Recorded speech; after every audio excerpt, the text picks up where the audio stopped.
Open up your hymnals to chapter. God is good. All right. If y'all go ahead and flip the good book to the Boys to High Value Men chapter. The Book of Dwight. Dang, dog. Got him. He said, you ain't LL Cool J, man. Look at them goddamn lips.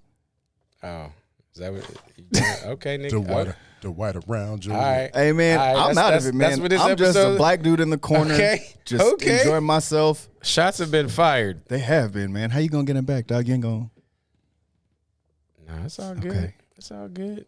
I'm not going to look at his ankles. We're back with another episode of Black in the Middle, Middle class. middle of the map. a podcast by three friends who seem to always find themselves stuck in between. Black culture. And white America. If you're a believer that genuine conversations can be a first step to closing a divide, then you're in the right place. The middle. With us. Let's go. All right, so as we circle back to The Middle Ground by Glenn Sandifer II. Yeah. So we had it. So we had Glenn, the author of The Middle Ground, on the episode a few weeks back, and close friend. And so I think Herman and Travis, I think you both, maybe because he was a close friend, pulled your punches, or maybe because he was so damn buttoned up. I mean, the beard was crispy. Somebody commented He on had the that beard. Beijing on him. Okay, that vegan. And I mean, Glenn was ready for the pod. Like, let's not get it twisted. His political strategy to answering questions, but it's not that he didn't answer questions as a politician, because politicians don't actually answer questions, Right. but he just did a great job, and it probably is because he was trained by the most formidable teachers from the illustrious Florida Agricultural and Mechanical University, because he went to the School of Business and Industry. Oh, so there's something to his pedigree It is. that helped him prepare for our interview and this book. It is. It So definitely that is. you would reflect the views of the book. You yourself. Say it again. The book and those from that book speaks for FAMU. No, I think his approach. No. His approach, See, he trying to lead me to a trap. Yeah. I'm not gonna fall in. Said it. No, Travis. Well, we'll do like you in the option and pull out. Dang, dog. I'm stingy, bro. I'm sorry. I'm sorry bringing up old shit. All right, so let's talk about the book real quick. So we talked about relationships in a previous episode when Herm had his man day, and Balls was just all out. Ball Johnson days. All 12 hours of his freedom. Whoosh, the whoosh. But and then we kind of, we unpacked a few things here and there, good and bad, and troubles in the relationship. But mainly, what are the good things that we do to keep our relationships thriving? And I hope that was, an edifying episode. But then we transitioned to Glenn's, right, which took a kind of a structural, systematic approach to building your relationships and making them successful. And I guess not even making them successful, identifying who you should be with before you get into the relationship so that you are set up for the highest probability of success, right? It's about the matchmaking and making sure that, you are equally yoked. The definition is basically aligning who you qualify for. Yes. Which Thank you. just doesn't sound good. It does it, but I don't have a problem with that, because when I think about my marriage and how it started, I sold Eamon on me becoming a high value man, right? Without using said term. Yeah. And so I feel like it was me pitching, maybe, as I'm reflecting real time here. The future is bright with me. I may be a fuckboy right now, transitioning into a male Dog. or a man, hot boy, but by the end of this journey, I'm gonna be a high value man, But- boo. And are you gonna be ready for that? But that's not unnatural, because anytime you go into these situations and you meet people, you're truly meeting their representative. Now, is it going to be a man who's going to say that I'm going to build an international school one day? Now, that's kind of a lofty, that's a lofty Came in sales hot. pitch. Boy, yeah. Like, pity the fool who tries to follow that. That Like, shit ain't landing these if days. she was taking other inquiries, man, there's no competitive bids for that. But I think that when you're talking about, just the approach game, yeah, you're meeting somebody's representative. And I think the one thing Glenn does do is, in a urban hip hop way, which I am attracted to, he is able to kind of put you into a category or a box based on certain attributes. Now, whether the interpretation of that is one thing we'll unpack, but yeah, Well, I think lining up who you qualify for. It's the assumptions, right? Like, it's an assumption that women want a certain outcome, right? Like that's a big assumption that all high value women relationships aren't working for certain things. Sure, there's probably some truth to that, but at the end of it, when it pulls all together, what you're looking at is all these women that want a high value man, and the numbers just don't align for any decent amount of relationships that are going to be there. See, I don't get. I think it's a fact that women want a certain outcome. And I don't think it's necessarily a fact that everybody wants a high value man. I think the one thing that happens when you read the book, when you're reading it, is you assume that everybody wants the best of the best. But there's a point in time, based on how life goes and how life flows, where you might just want one of these different right, but Mr. Right now, right? Or you just want a man. You just want somebody who can who can provide stability to excuse you. me, do you have a job? Do you have a penis? I mean, if you're in that, That'll work. if you're in the ATL and it's 12-1 down there and you're struggling, you might just say, "Hey, brother, I'm glad you work for Amazon and got them benefits, man. Like that's perfect. That's good enough. I'm not gonna find that Morris Chestnut brother that's cooling up, that we saw in all them those 2000s movies. Chestnut brother, like, you're talking about a long time. You're talking about 200. Why got to be the chestnut? Why we can't talk about Boris Kojo or the light skinned fellas? Because Boris Kojo was always losing in the movies, man. He was always taking the L's. He was always the villain. Yeah, he's Why the light skinned guy always got to be the villain? Morris is the one answering the questions, and two can play that game, man. Do you want to talk more about being light skinned, man? Do you feel slighted? Absolutely. How? Because look at all the spaces you fit into, man. See, y'all assume Hollywood did play the. He was at least Summit, like they were all like, he's not that bad. He's not that dark. Not It's that his black. correlation. Is he black? I can't tell you. So it's funny that white people know I'm black, but black people and Latinos don't know I'm black. They're the only people that ask me, so what are you? What you mix with? You could be Dominican. Yeah, you're a lot of things. Well, I think it's rude. I am light-skinned because I have Indian in my family. Everybody we does, got though. good hair. Remember those days? Yeah. I do. No, you don't. Oh, that's hurtful, dog. All right. So your issue with Herman, your issue with the book is it starts out with the premise of basically what you qualify for, which I get it. But I think also, and we kind of talked about that, other issues that you've identified are the two roles that he talked about, right? Leader and servant. Yes. Yeah. Right? Leader and helper. But on page 9, very early in the book, when a man signs up to be a husband, in most instances, he should know that his job is not to be served, but to serve. His duty as a husband is to encircle the entire family to protect it. People are getting married because they want a wedding, a honeymoon, and ultimately a partnership. They don't understand the responsibility and duty related to marriage. Let's talk about that, because because in that passage, he doesn't really focus on this servant versus leadership role. They're both servants in their own different way. Right. And I highlighted that, but really didn't revisit that line until now. So it makes me think that It's more of like a frame of mind, right? Like understand the role that needs to be played in this relationship to make everything work, the household, the work life, the kids, etc. And I guess maybe my issue is that I'm like, that's not a thing that can really be boxed in, because that is going to ebb and that is something that is extremely dynamic, right? Like, I agree. So I'm like, how do you box that in?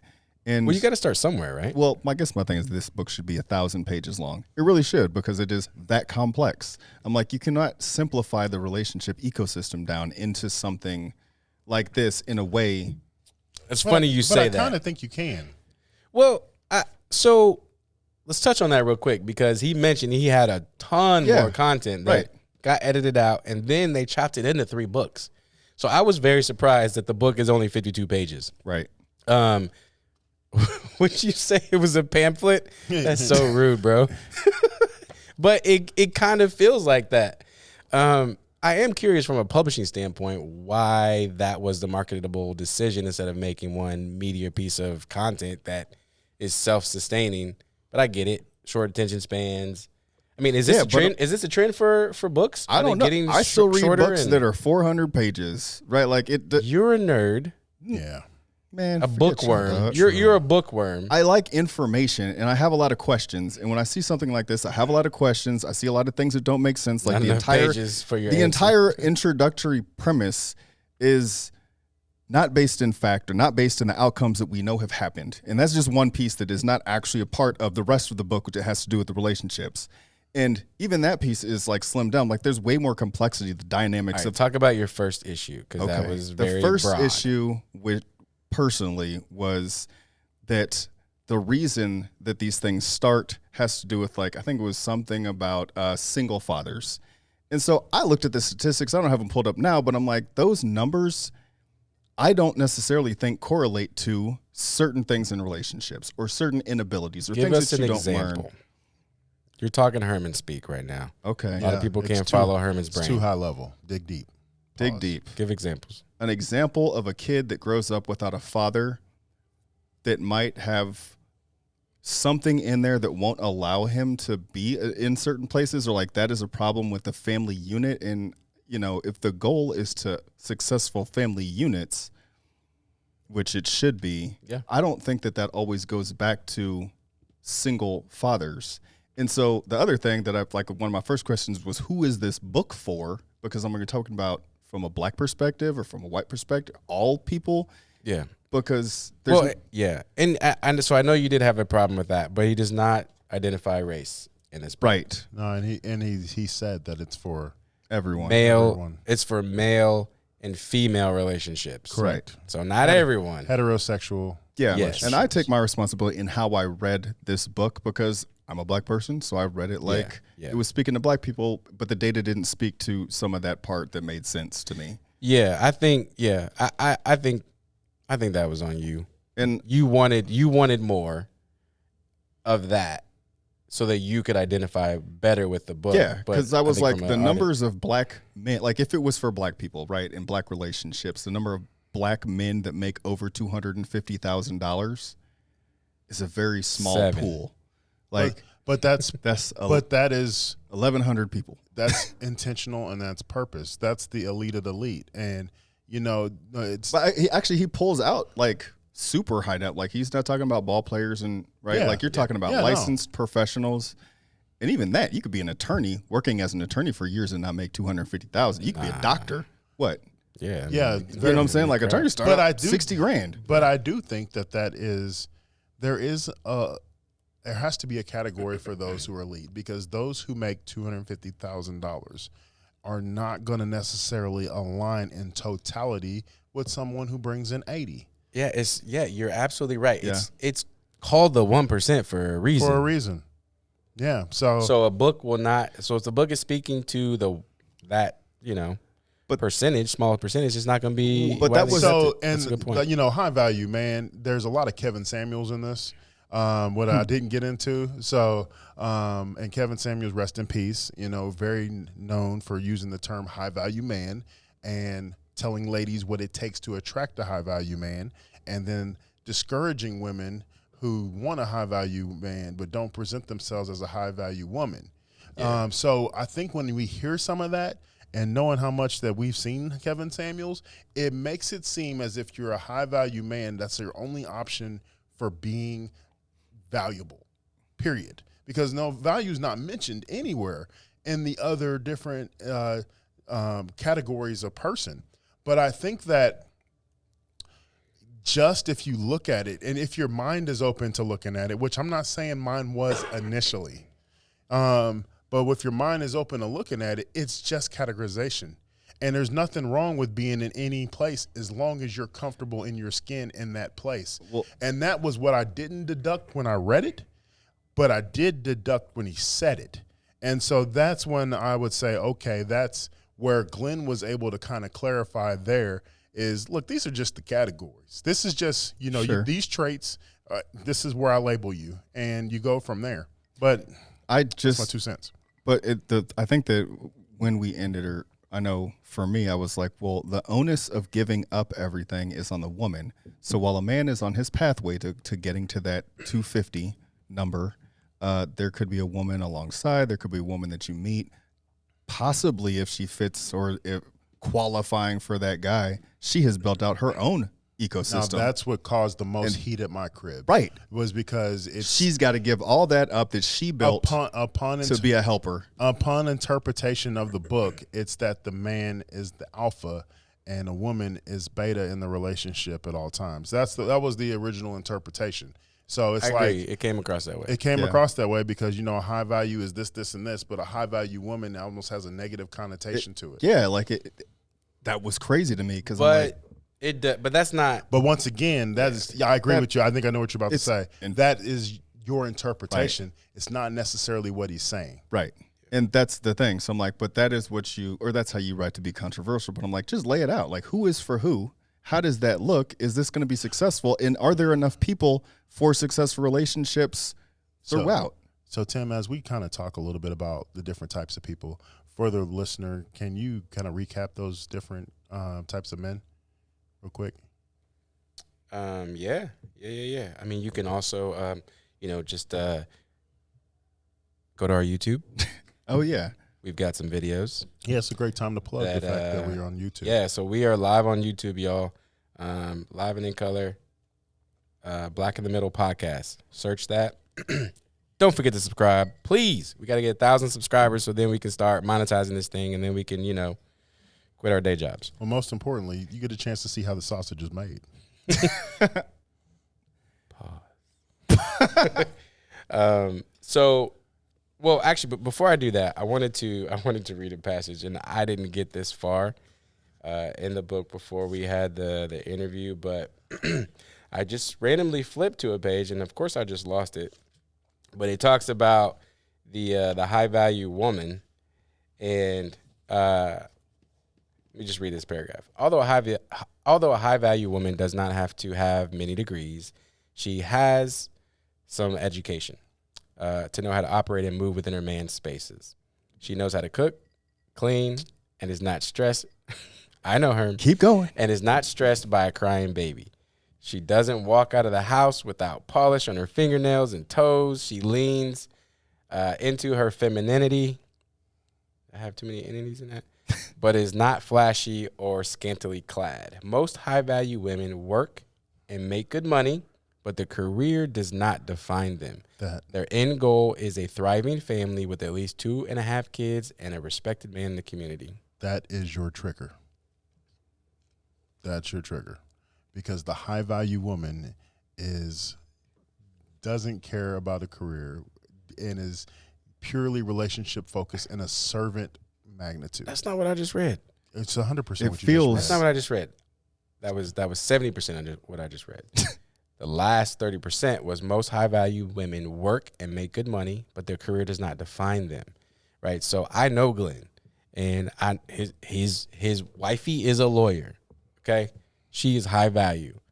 But I also know that that just because the woman in the relationship is supposed to be the helper doesn't mean she can't have a career, right? I look at my relationship. Wifey is the she's the helper and the leader most of the time. But she has a great career, but it does not define her. It is her brand, but what defines her is her household, right? And how she keeps it, and her kids, and her relationship with me. That's what defines her. She would leave that career in a heartbeat to support the family unit. That's what I think is important to a high value woman, right? Is to know what is most important. And I think that's important to keep the male in check, right? You can keep a male in check, but a man should keep himself in check.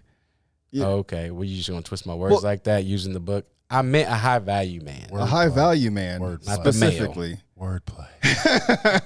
Hey, look, but here's the thing. If you have two high value people who are both leaders, right? Like the helper could be an employee. So why wouldn't it work with two people going down their pathways, being successful, making all this money, making enough money to hire help to do that? You're adding circumstances to it. But that's real life, dog. Like that's the thing that's frustrating. Like the passage said, has a good job, has a career, but is not the focus, not defined by it. So you're right. You're half right. Let me put this out here. So wifey and I, we had a long road trip to St. Louis yesterday in a U-Haul. It only goes 75 miles per hour, so it took us a very long time. There and back, one day. We talked about a lot of shit. And what we talked about was, you know, trying to visualize what our life looks like next year, the year after that. It may be like 3 years out, not too far. And the goal is to double our take home, right? So if we double our take home, we become high value men and women. And I asked her, because she is, like I said, she's not defined by her career, but it drives her. I asked her, can you visualize what your life would look like with double the take home, right? So let's say we take home $100,000 right now, double that, $200,000.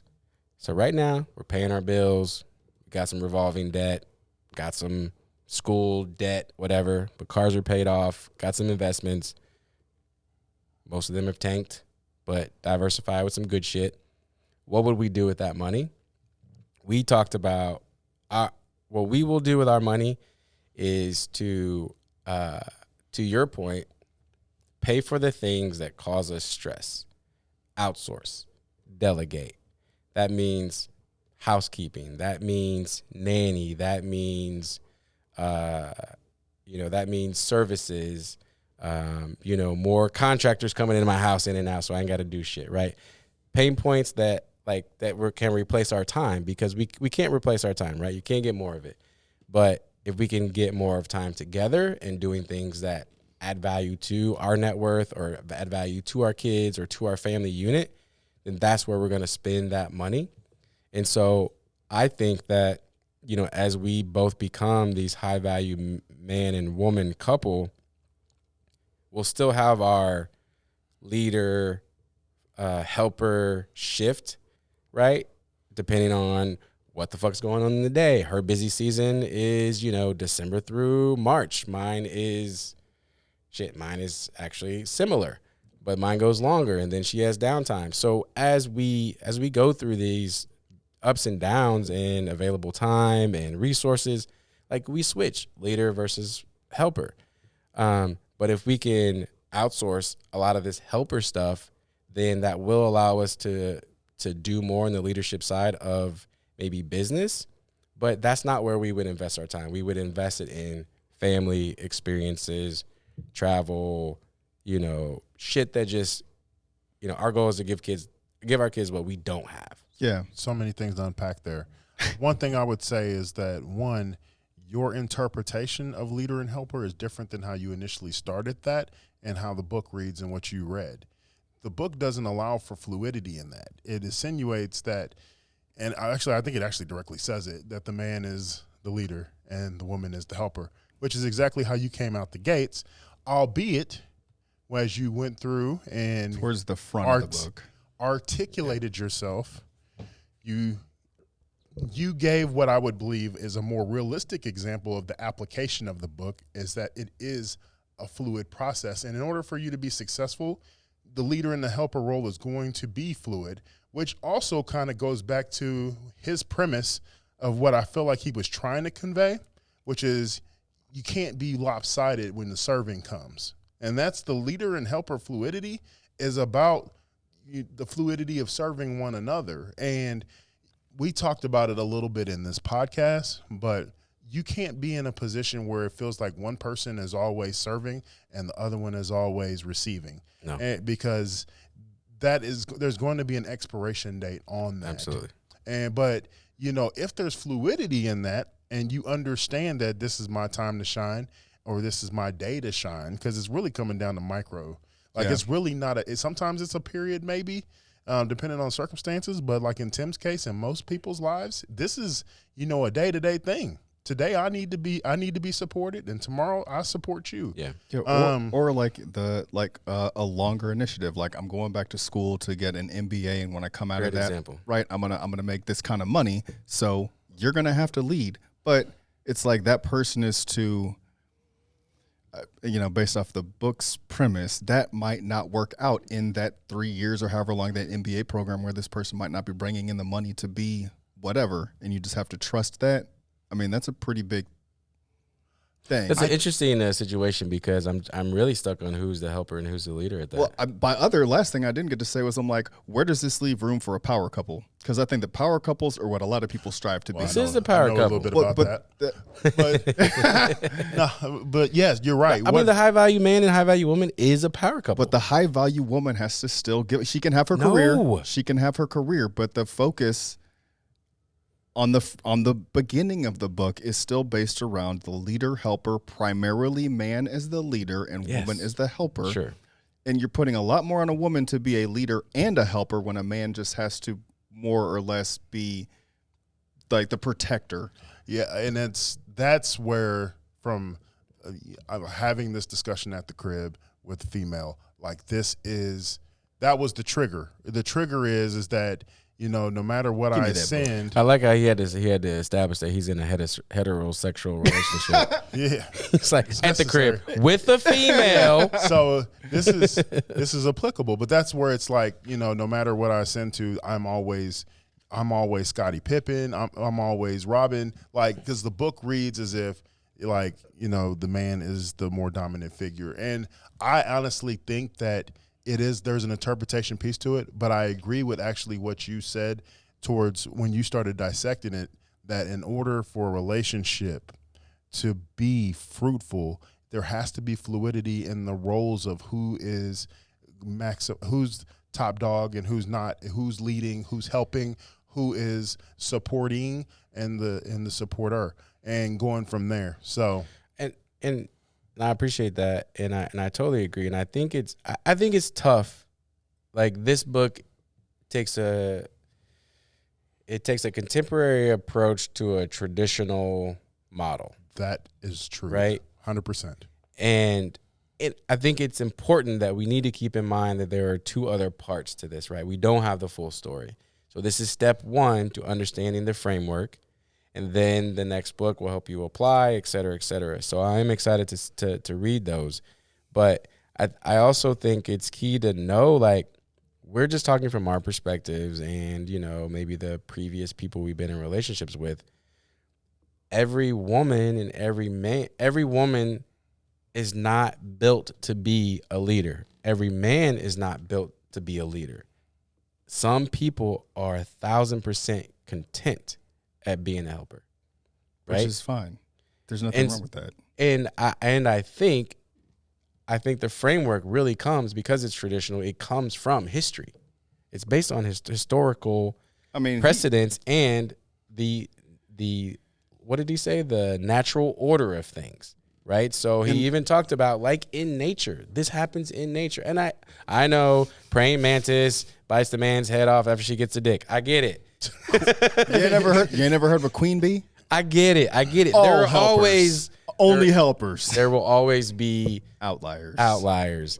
But when you're writing a book for the masses, for the lowest common denominator. Like you gotta make generalizations. But so that's another thing. I'm like, okay, so Herman would never be able to write a book because he'd have to play for every single nuance and situation. He could 1,000-page book. He could write a book, but that editor would quit. Be like, we're on our 5th editor. It'll be like our first season of podcast. I'm just gonna publish. Yes, Dog. I can't edit this shit. But my thing is, I'm like, okay, so like I love history. History is great. Historical context when it comes to relationship, actually, I don't think there are primary things like man-woman relationships, but how that worked in different cultures is kind of all over the place. However, I just think it would have made more. It's not really all over the place. I mean, it's the man leads the household, the woman is a helper in every freaking religion and culture across the world. We'll come back to that. But Majority. I just wanted to read, yes, majority. But did those lead to healthy outcomes in relationships? Not every time. Say probably not. This is from the book. I know these words may be triggering for some, and you may want to throw this book at my head, but let's look at the definitions of each of them before we discuss how they relate to relationships in which the husband is to be the leader and the woman the helper. Stop. When you say at the very beginning that you're going to want to throw this book at my head, yeah. I'm coming in gloves up. Proceed. In other words, a leader understands their role and their function is to support of an entire people, family, community, city, state, or country. A leader has a selfless motive when identifying themselves as a leader. But selfless, but I'm like, first of all, there's a whole bunch of different types of leadership styles, and if you were to go back 30 years, the leadership styles would not be conducive to healthy relationships 30 years. But today, Today, the dynamics have changed. Men's roles, men's incomes. Like, so this book kind of says to me that the new shit ain't working as well. Or the new shit has a whole circumstance of people that are not going to have successful outcomes because you do not have enough men being that successful. Yes. Or it's going to take a long time. You're absolutely right. And I think Glenn would agree. And so, but which is why he built the framework. Is it good to just know that your relationship is probably not going to work out under any circumstance? Because you're shooting out of your league. You're not batting up whatever the fuck analogy. Successful people shoot out of their league. You should shoot out of your league. See, this is where I absolutely. And then you hit that one shot, and boom, you got it. Congratulations. But you were an unhappy, time to be lazy, low value man or Herman, boy for this is 20 where years. this is where I thought that you were negative. And in that episode, and I don't truly understand it. My bad for being negative. Well, no. He's not really apologizing. I mean that from the bottom of my nuts. So in the I don't necessarily think that it means that your relationship's not going to work. I just think it gives clarification to where you are. So you have to understand, where you want to be. I think there's a point in time where people are on different planes. And if, I'm in a certain category here, doesn't mean that that's what it's going to be. But if I understand where I'm at, or I understand where she's at, or she understands where I'm at, then I can start putting those preventative measures in play, or I can start making the right statements, conversations, commitments to get where I want to be. But in the episode, man, everything was like, dude, you're going to end up getting cheated on. And I was like, damn. But that's like, how do we get here? But that came about because what you're saying, what I interpreted as women want a high value man. That pool is extremely small. So what women are going to do, the pool of high value men is very small. But according to how you been looking for one? But bro, you're talking about millions of women going after this. So I'm like, then most women are going to have to settle for what isn't that, leaving. No, you're looking at it all wrong, bruh. What Glenn is saying is all you girls and hot girls and city girls and women looking for high value men, check yourself. Yeah. Before you come out with, this is what I need, girl. This is my list, girl. That's what I'm saying. And your list is get that. 3 bullet points. I get that. Right? So he set in a framework. Get your shit together before you start trying to. And when you get your shit together, what I'm saying is a high value man might not be there at all. He's not going to be there. There's not that. But if a high value woman comes up to the plate, I got a good job. I'm ready to support you in your dreams and goals. I cook. Come on. Don't be confused, though. Come on, Don't man. be confused. Like, high-value men don't necessarily always want high-value women. Hell no. Hey, 100%. I agree. And most of them don't. Most of them want a girl. Or most of them just Want a city girl, bro. Just trying to slide. I want a city girl in Miami, a city girl in Boston. Most Like, what the cities. I mean, there's, and it's probably changing, now. But there's, I got, but you're talking about guys who make. If there's a lot of people, not a lot of people. If there's people who can make $250,000, sometimes you'll see their wives stay at home. You'll see their wives, take very modest occupations or lifestyles that support the family and just purely cater to the things that can't be done on a day-to-day basis by the guy who's driving a business or driving, opportunities or whatever it may be. So, and I think that's what he was trying to get to is like there are roles to play. Understand who you are, know who you are first before you step into a role. And if you know who you are and you step into the right role and you match yourself up with the right significant other, chances of success are higher based on these connections, based on high value man and high value woman or city boy, city girl, like whatever, however those play. I think that's the point is just to give people the opportunity for more successful relationships. Mm-hmm. More successful relationships. And then it's like, okay, well, what's in it? What does that lead to? Does that lead to successful marriages? I think that's where he wants to take it. Well, But okay, I say then, relationships, but I mean, let's be honest. This is about marriage. I know. And so when you look at what Go ahead. the marriage numbers are, if they're working, if they're not working, I don't think that if you were to reverse engineer how it didn't work out, if they would all play back to misalignment in. I think absolutely they do. I mean, it would be misalignment in somewhere, but I'm like, at some point you all grew together. So No, but it's just as quickly as you can grow together, you can grow apart. Exactly. And I'm like, but you could also have two people that seem to be fitting these roles and help. But I don't know. To me, it just there's so many things, a lot of nuance and a lot of dynamics that can. But that's great. That's what gives us 50 minutes of pod. But I think that when you're talking about, I think that 100% misalignment is what causes it, because there's times in a relationship where things happen, situations arise. so dumb, bro. And you got to be smart about them. See, this is when we need the soundboard. Yeah. Usher. But, like maybe financial hardships, press upon different things, or, just a different perspective. And especially like now, this is a great time, 40s. You have kids that It's are a horrible time. Well, oh, sorry, we're not talking about my waistline. Never but we see a lot of people in their 30s and early 40s call relationships quits because kids get to a point where they're a little bit more sufficient and the relationship is all you got left and ain't nothing there. And people want to do what they want to do. And so sometimes they may be high value at one point, or they may be, I forget what the second highest tier is. But then, they want to act like an F-boy in their 40s, and you see them do different things, get back out there in them streets. You see them, buying cars and being at happy hour, buying probably because he was a helper to a high value woman, and then he finally got. He was like, they got my money. They act like a caged animal who's been locked up. Yeah, and they get out and they just on the prowl.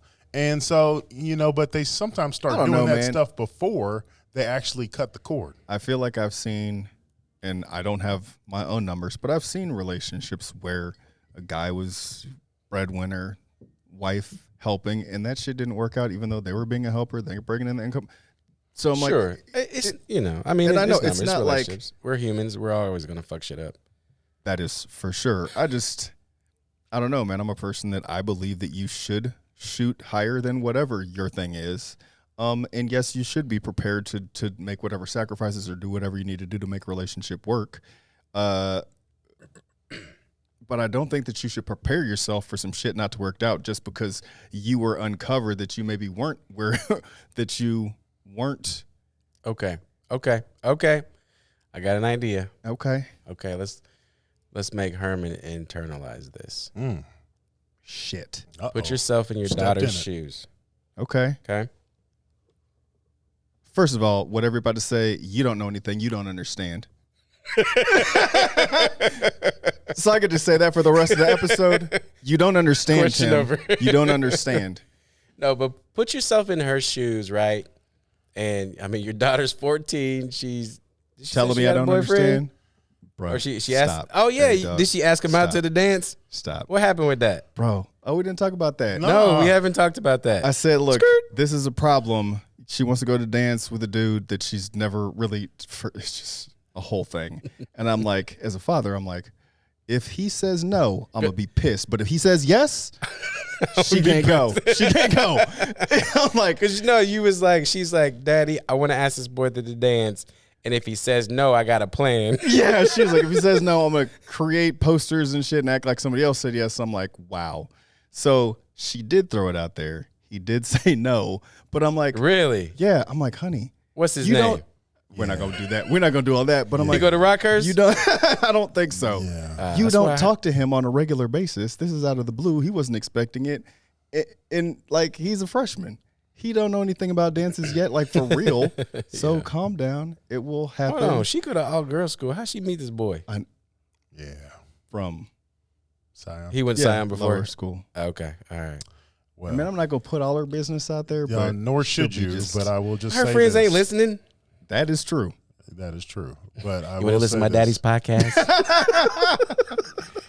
He don't know anything anyway. she got the aux cord in the car. Her friend's driving. Oh, man. Like and subscribe. And we're back. Yeah. All right. So, but still- no, real talk. Like, we put still your. should pull up on them. I mean, Absolutely. I have not forgotten. Yeah. You chill. Tim and I got this. We got this. Perfect.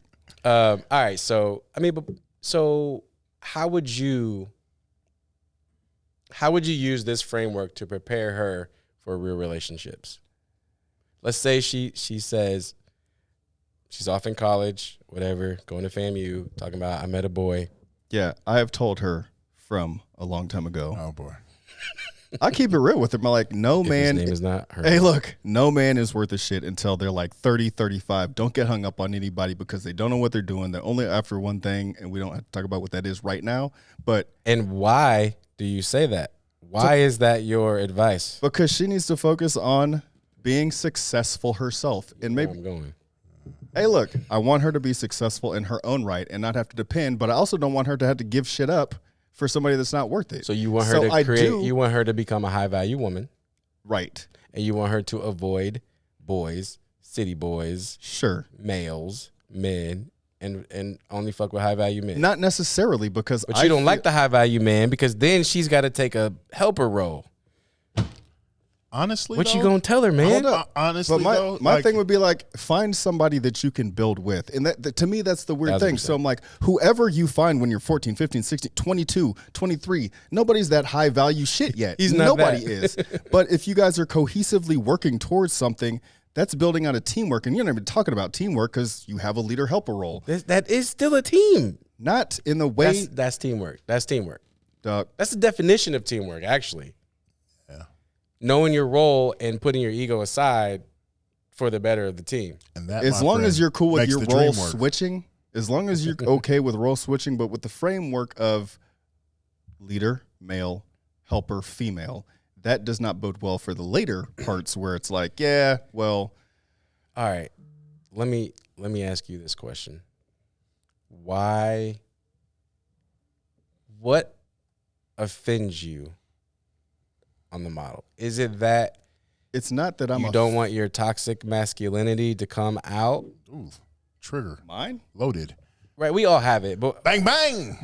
like you don't What I want to do you don't with- want to what come I do with off this you don't want to episode. come off as toxic, right?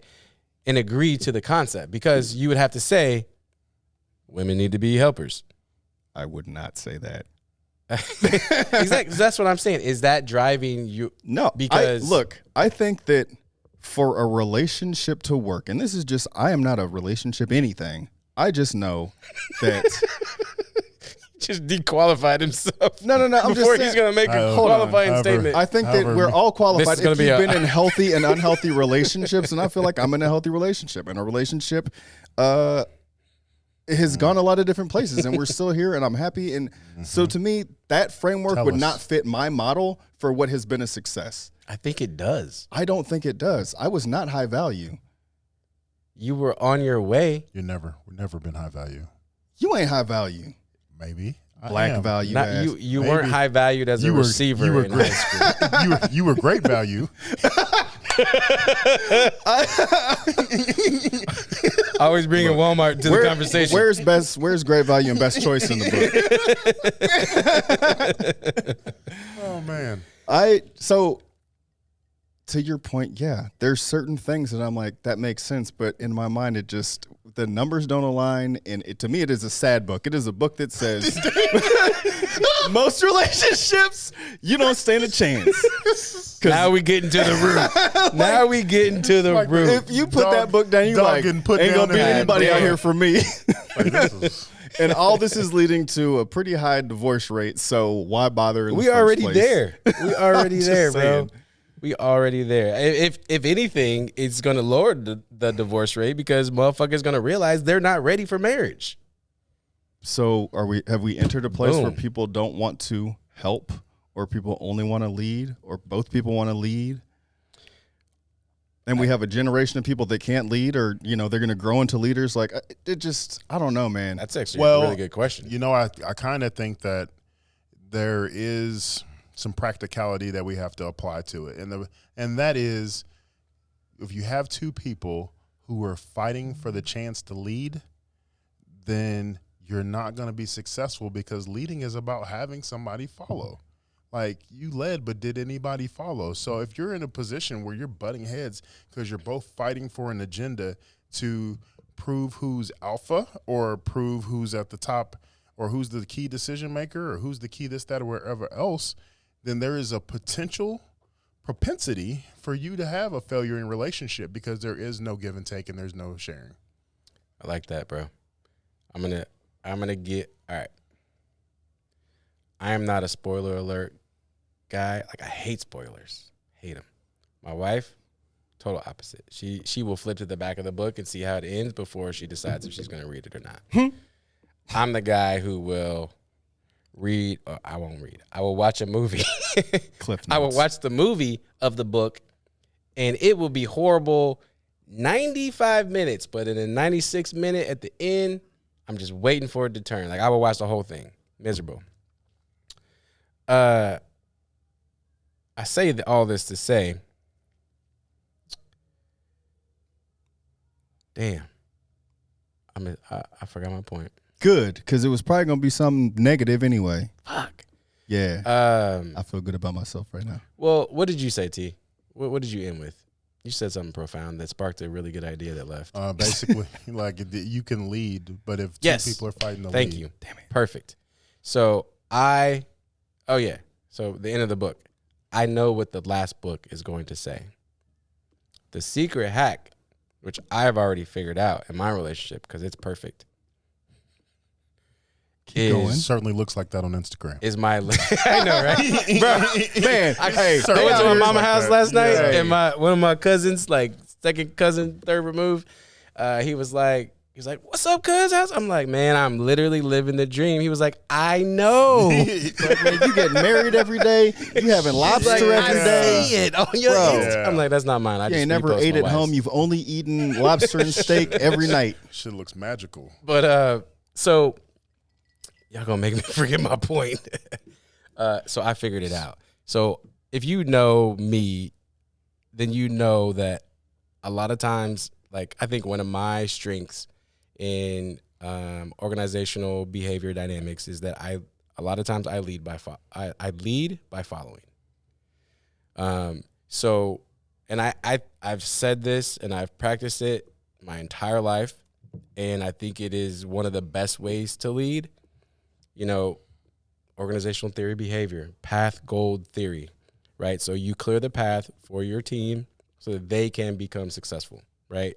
And they can lead in their own way. That's how I lead by following. And I think that is the hack, right? It's not like a mind game like, oh, I'm going to make her feel like she's a leader, but really it's me because I'm following. But I think it's true leadership characteristics that you have to put the team first. Teamwork makes a dream work. If you say the word teamwork in my house, there'll be 2 toddlers that say makes the dream work because I've drilled into their head day after day because I truly believe it. And so if I think that's why we can do the switching in our relationship is because we both understand that it's not an ego thing to be a leader. Like sometimes it's more stressful and miserable to always have that pressure on you, right? And so sometimes it's probably like like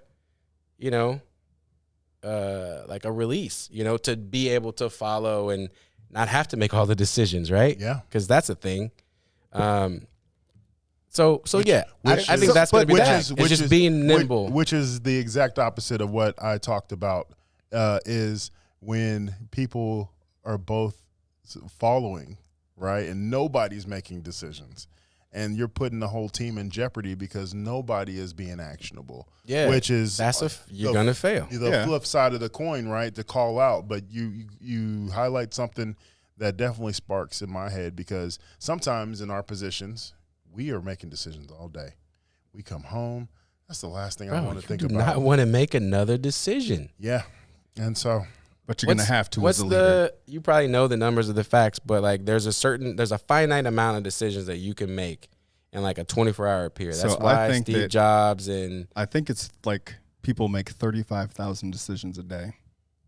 And I know that sounds like a lot, but I'm pretty sure that's what the interweb says. But right. That's like everything. Right. And so taking a step forward. So if you use all your brain power for all of these decisions, and then you have to make a real decision, like a hard one, and you're tapped out or you don't have someone else to pick up, you're going to make the wrong decision. And that can ruin your relationship or ruin your family unit. And so, I'm a true believer, back to my mottos, everything in moderation, right? You can't lead all the time. You can't follow all the time. You got to have balance, and so, I think that's what we'll get to in the second and third book is, yes, he came out the gates because this is what we talked about before the pod, right? We were in pre-production talking about black in the middle, we middle ground. How can you go viral and be crazy and, be divisive if you're middle ground? Because that's a safe place, right? Yeah, but it's not that safe if most of that shit's not working out. But I think that's why he came out the gates hardcore. Oh, yeah. And I think you will slowly unpack the model and you'll start to understand, No, I won't. The model, everything behind it. No, yes, there's a lot of nuance with it. I just, I am interested in the next 2 books. Yeah, I You're think lying straight to my face. I'm not, hey man, I am because right in my eyes. I feel some type of way. I just Clearly. First of all, Glenn, We had a whole episode to unpack it. Because you couldn't in get it a out post the first one. episode. well, Glenn is a champ for Which is good. coming on our That'd be podcast to begin with. It's always cool to have people come in. It's the first time we've ever had an author join. So I think that the more we dissect, the more we talk, the more intrigued that I am to see what happens in the evolution of this product. Because I'm with you, Herman. When I first read it and I first was dissecting it, there's things I'm like, these are triggers. Did you go Can I home? say Hey, something? look, did you go home and then tell your Hold up. secret? No, that's not what happened. Because I was like, I went home No, like, look, help her. That's help not what her. happened, though, in his household. Nah. Tell us how it went down in It your got read household. before I got to it. Can you believe this? He Have you came. heard He this? walked in the door and was like, "Let me tell you something." But then, I can see it though, and then I'm like, okay, these are triggers. But I think Thank you for sharing your perspective with But me. I'm looking at it like, what's the deeper meaning? Like, what's the deeper? What are we T-Bone trying to opening say? up about his home, Bro, his T home life. was like, look, I see you're having really big emotions about this topic. Maybe we can sit down. Gosh, what I'm Here's trying a to. 3-step performance plan. He put her on a pimp. You got. But since this is an equal relationship, I will do one too. Right? Oh, never wrong. Man, But shit. no, but like, I was trying to find the deeper meaning in what he's going to, but I think, he's going to have books 2 and 3, and hopefully we can unpack that as well. And I think there'll be more discussion points off of it. I love how when T-Bone puts on his closing voice for the podcast. He's like, and he gets all in his position. Yeah, look at his hands. Looking like a politician. I'm the Mariano of the clique. So that's Closer. not the end. I want to know Mm-hmm. what was said when you walked through that door and the book was Say read. it. Wifey Say read it, the book man. and was Don't like, be scared, bruh. man. Put it out there. Have you read this shit? No. Reading puts me to sleep. You- But I was able to muster up the energy to make it through, and everything that we talked about. T-Bone is it. All right. You know what? We're gonna stop skirting. We can cut this out Nah. if he feels uncomfortable. T-Bone is he's one half of a power couple. Okay. They both high value individuals as far as I'm concerned. Don't know either one of y'all income, but just from your character, your business focus, your family mindedness, I would say y'all both are high value. From the men way and he's women. holding his hands right now, too, that also speaks to high value. He's like, obvious. He's literally making a tea. Oh, narcissistic. Oh, don't change him now, dog. He's like, we on YouTube. Subliminal It's the messages. subliminal message that they're going to get. But I would say that the big thing is that it reads very much so one-sided, as if man here, woman here, man place, woman place. And so that's what came out of it, and that was what we dissected. Okay. And I think that my thing, real quick, is that I don't think that framework works with the trajectory of modern times and what modern relationships are going to look like and all of the nuances of today. I disagree. I mean, maybe. I think the nuances of relationships in modern day is gotten out of fucking control. The nuance. Like, let's keep it real. 52 genders, my nigga. I'm not even talking about that. Right? That's modern day. I'm not even talking Absurd. about that. Absurd. Well- Cancel me if you want. Absurd. Okay? So this book is the basic two, right? Man and woman have relationship. It's not going to apply to all the other and craziness going hold up. on. That's not what I'm talking about, but he does mention that. Right, He but says what I'm he's only saying is talking like about it's so modern and everything is But so my thing fluid. is, T-Bone's used the word with fluid women several times. making increasingly more and more money, what this book would frame is that they are also going to have to give up that upward trajectory that you are making as women in the workforce. And so this is a conversation in my mind about labor productivity and what would that mean if women who are high value have to give up something for these relationships that if 50% or 40% aren't going to work. Okay, I'm glad you brought that up. Y'all thought we was closing. Part 2. My bad. 1964 and 1965, the Great Society, right? That was when That Lyndon was- B. Johnson Did all Is the that the guy? stuff, welfare, like Social Security, like, So yeah, so why don't you go ahead and oh shit.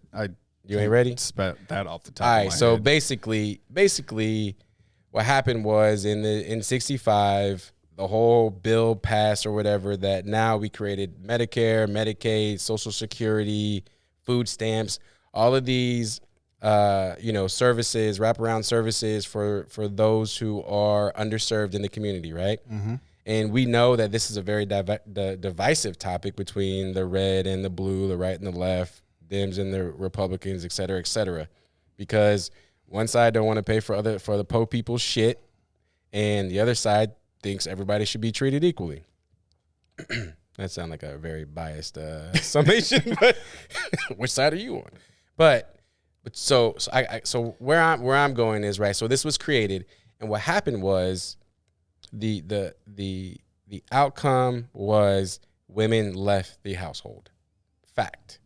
Right, Herm? Except for he's saying that the outcome was more people on welfare, single families, because like that's what it looked like. And I'd have to look at the book again, but I'm like, that's where it was like for these programs is kind of why we are today, because now women can be on welfare, things like that, single basically parent households.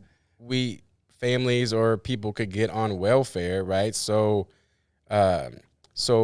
women if the household has other supplemental income coming in, then Give me the book. Give me take that it. book. I guess the premise is if there's a man in the house, you don't need anything. A man should be able to provide. So if a man's not in the house, As long in as you're 1965, then you can sign up for free government aid. Something happened around 1964. so that you can So go in to work, 1964, leave there- the household, put your kids Hold in up. daycare, right? So now the family unit is not the focus. And I mean, there's a whole bunch of storylines that came out of this act. So the big legislation in 1964 is the Civil Rights Act of 1964, which addresses discrimination based on race, religion, sexual. That's not what we're talking about. That's- Though. You're talking about something different. No, but it Okay. sets it up, right? So you have this legislation that comes out that talks about freeing people from discrimination, supposedly so it can grant opportunities.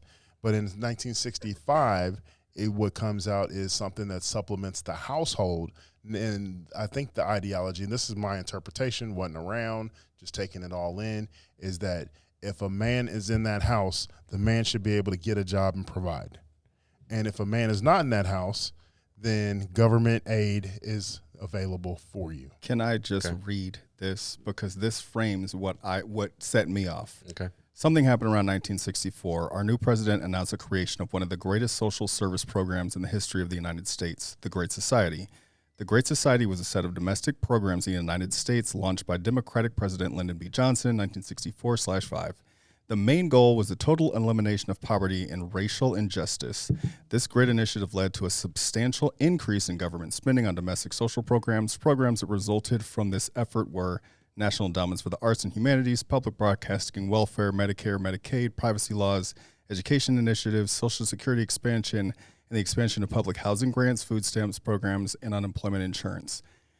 As you can imagine, families began to lose value as more women chose to rely on social programs and less on the natural order. This order is that men provide, women nest, and children grow and develop. Some men and women now find themselves in a precarious position where their desires, expectations, and outcomes do not align.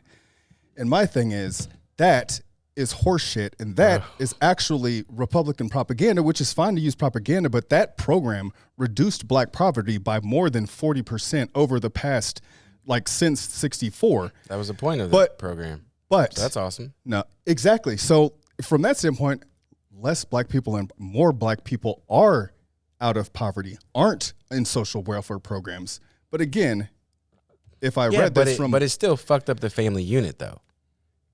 Just be real, right? Did it?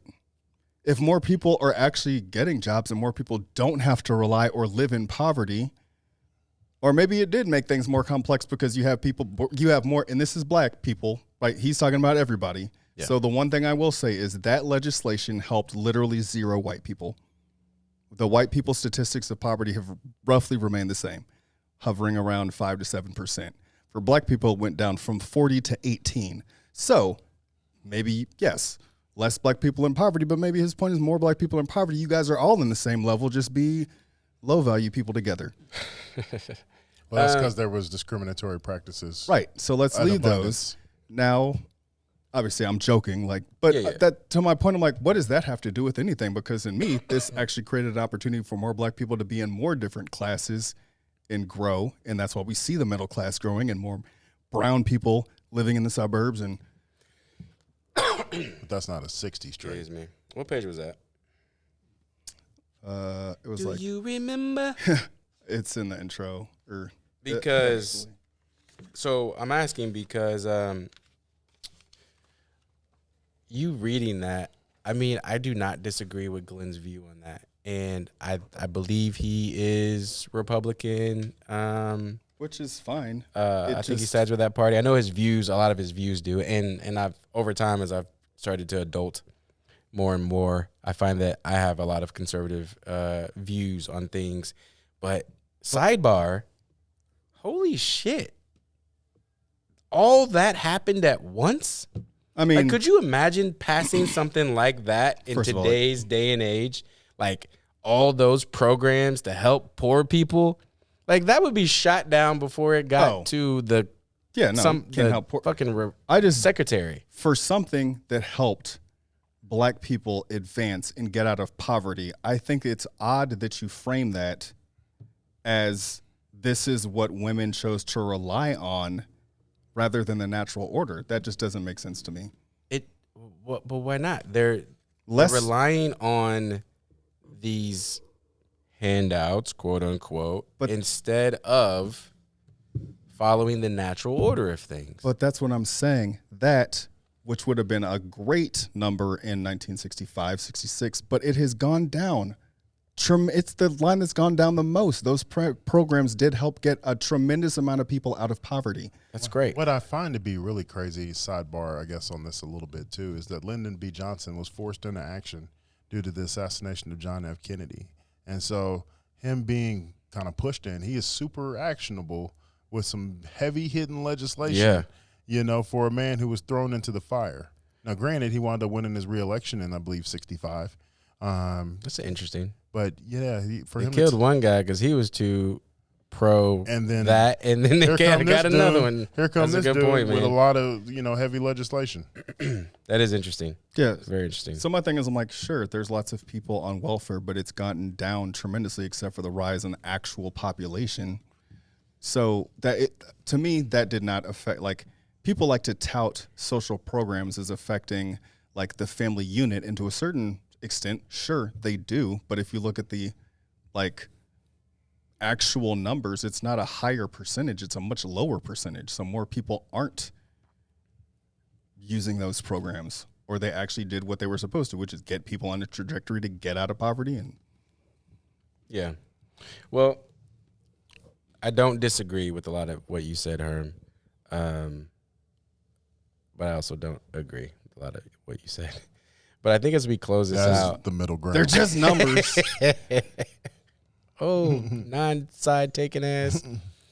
So I just, I pulled up the book and the last couple of pages, and just wanted to read a few things. So, just as there are differences between the types of men and the types of women they qualify for, women, ask yourselves, what type of woman are you and what type of man do you qualify for? And I know that's such a jarring thing to say, but it's such a realistic thing to say. It's like, bro, reflect.